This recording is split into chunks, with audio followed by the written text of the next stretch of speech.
ಬಜ್ಪೆ ಅತ್ರಾಡಿ ರಾಜ್ಯ ಹೆದ್ದಾರಿಯ ಮುಣ್ಕೂರು ಗ್ರಾಮದ ಪಡಿತಾರು ಕಿರು ಸೇತುವೆ ಅಪಘಾತಕ್ಕೆ ಆಹ್ವಾನವನ್ನು ನೀಡುತ್ತಿದೆ.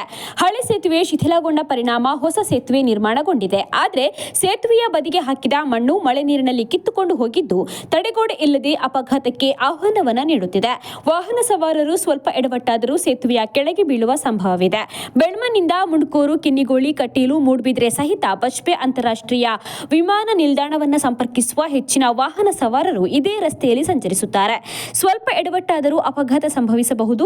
ಬೆಳ್ಮನ್ನಿಂದ ಮುಣ್ಕೂರು ಜೈನಪೇಟೆಯವರೆಗೆ ರಸ್ತೆಯು ಇತ್ತೀಚೆಗೆ ವಿಸ್ತರಣೆಗೊಂಡು ಡಾಮರೀಕರಣಗೊಂಡಿದ್ದು, ಮುಣ್ಕೂರು ಬೇಟೆ ಪ್ರದೇಶದಿಂದ ಪಡಿತಾರು ಸೇತುವೆಯವರೆಗೆ ಮಾತ್ರ ಇನ್ನೂ ವಿಸ್ತರಣೆ ಕಾಮಗಾರಿ ನಡೆದಿಲ್ಲ. ಸೇತುವೆ ಸಂಪರ್ಕಿಸುವಲ್ಲಿ ರಸ್ತೆ ಸಮತಟ್ಟು ಮಾಡದ ಹಿನ್ನೆಲೆಯಲ್ಲಿ ಸೇತುವೆ ನಿರ್ಮಿಸಿದ ಜಾಗದ ರಸ್ತೆಯಲ್ಲಿ ಬೃಹತ್ ಹೊಂಡಗಳು ನಿರ್ಮಾಣವಾಗಿ ವಾಹನ ಸವಾರರು ಇದೀಗ ಅಪಾಯವನ್ನು ಎದುರಿಸುತ್ತಿದ್ದಾರೆ. ಕಾಮಗಾರಿ ನಡೆದು ಹಲವು ಸಮಯ ಕಳೆದರೂ ಸೇತುವೆಗೆ ಶಾಶ್ವತ ತಡೆಗೋಡೆ ಇನ್ನೂ ನಿರ್ಮಾಣವಾಗಿಲ್ಲ. ಮೋರಿಯ ನಿರ್ಮಾಣ ಕಾಮಗಾರಿಯು ಅವೈಜ್ಞಾನಿಕವಾಗಿ ನಡೆದಿದೆ. ಸಂಬಂಧಪಟ್ಟ ಇಲಾಖೆ, ಸ್ಥಳೀಯ ಆಡಳಿತ ಹಾಗೂ ಗುತ್ತಿಗೆದಾರರ ನಿರ್ಲಕ್ಷ್ಯ ತೋರಿಸ್ತಾ ಇದ್ದಾರೆ ಎಂದು ಗ್ರಾಮಸ್ಥರು ಆರೋಪಿಸಿದ್ದಾರೆ.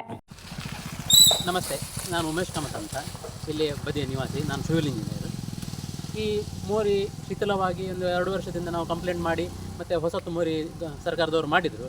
ಆದರೆ ಅದರ ಸೈಡ್ನಲ್ಲಿ ಹಾಕಬೇಕಾದ ಮಣ್ಣನ್ನು ಅವರು ಪ್ರಾಪರ್ಲಿ ಹಾಕೋದ್ರಿಂದ ಮತ್ತು ತಡೆಗೋಡೆಯನ್ನು ಸರಿಯಾಗಿ ಕಟ್ಟೋದ್ರಿಂದ ಮಣ್ಣೆಲ್ಲ ಕೊಚ್ಕೊಂಡು ಹೋಗಿ ಯಾರಾದರೂ ಬಿದ್ದು ಸತ್ತರೆ ಮತ್ತೆ ಸರ್ಕಾರಕ್ಕೆ ಜ್ಞಾನೋದಯ ಆಗಿ ಮತ್ತೆಲ್ಲ ಓಡಿ ಬರ್ತಾರೆ. ಅದಕ್ಕಿಂತ ಮುಂಚೆನೇ ಇಲ್ಲಿ ಬೇಲಿಯ ಅಥವಾ ತಡೆಗೋಡೆಯ ಮಾಡಿದರೆ ತುಂಬ ಉತ್ತಮ.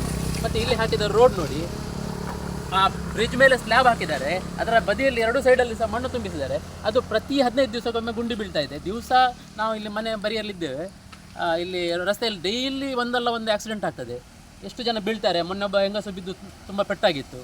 ಅವರನ್ನೆಲ್ಲ ನಾವು ಅವರಿಗೆ ಹೆಲ್ಪ್ ಮಾಡ್ತೇವೆ, ಎದ್ದು ಹೋಗ್ಲಿಕ್ಕೆ. ಏನಾದರೂ ರಾತ್ರಿ ಸರಿ ಇಲ್ಲಿ ಕಾಣಿಸೋದು ಸಹ ಇಲ್ಲ. ಆಚೆಯಿಂದ ತುಂಬ ಚೆಂದ ರಸ್ತೆ ಉಂಟು, ಈಚೆಂದ ತುಂಬ ಒಳ್ಳೆ ರಸ್ತೆ ಉಂಟು. ಮಧ್ಯದಲ್ಲಿ ಈ ಥರ ಗುಂಡಿ ಬಿದ್ದಿದ್ರೆ ಎಲ್ಲರೂ ಬರೋದೇನೋ, ಅಮಾಯಕ ಜನಗಳು ಬರುವಾಗ ಅವರಿಗೆ ಇಲ್ಲಿ ಸಡನ್ ಬ್ರೇಕ್ ಹಾಕಬೇಕಾಗ್ತದೆ. ಸಡನ್ ಬ್ರೇಕ್ ಹಾಕುವಾಗ ಬೈಕೋ ಕಾರೋ ಸ್ಲಿಪ್ ಆಗ್ತದೆ. ದಿವಸಕ್ಕೆ ಎಷ್ಟು ಜನ ಬೀಳ್ತಾರೆ. ಏನಾದರೂ ಒಂದು ಅಟ್ಲೀಸ್ಟ್ ಅಲ್ಲೊಂದು ಇದಾದರೂ ಹಿಡಿಯಲ್ಲ, ಬ್ಯಾರಿಕೇಡ್ ಆದರೂ ಹಿಡಿ, ಸಾಮಾನ್ಯ ಜನಗಳು ಬೀಳುವುದನ್ನು ತಪ್ಪಿಸ್ಬೋದಲ್ಲ. ಇಲ್ಲಿ ನೋಡಿ, ಇದು ಖಂಡಿತ ಯಾವುದಾದ್ರೂ ಜೀವಹಾನಿ ಆಗುವ ಸಂದರ್ಭ ಇದೆ. ಅದರ ಮೇಲೆ ಎಚ್ಚೆತ್ತುಕೊಳ್ತಾರೆ. ಅದಕ್ಕಿಂತ ಮುಂಚೆ ಏನಿಲ್ಲ. ಅದೇ ನಂತರ ನೋಡಿ, ಎಲ್ಲ ಕಡೆಯಲ್ಲಿ ಮಣ್ಣು ಹಾಕಿದ ಹಾಗೆ ಇದೆ. ಅದಕ್ಕೆ ಏನು ರಿಟೆನ್ಷನ್ ವಾಲೇ ಇಲ್ಲ. ದಯವಿಟ್ಟು ಒಂದು ಈ ಸೈಡಿಗೆ ಗಮನ ಹರಿಸಿ ಒಂದು ಜೀವಹಾನಿ ಆಗುವುದನ್ನು ತಪ್ಪಿಸಬೇಕಾಗಿ ನಂದು ವಿನಂತಿ.